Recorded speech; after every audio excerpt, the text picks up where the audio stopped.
മുക്തി പകർന്നരുളും നിത്യമഹോന്നതമത്തന്നീ നിത്യമഹോന്നതമത്തന്നീ. പരിശുദ്ധ ശരീരത്താലും വിലയേറിയ രക്തത്താലും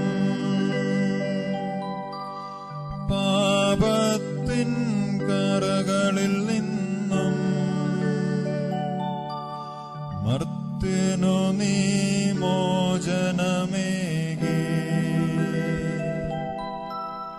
സകലേശ ദിവ്യ കടാക്ഷം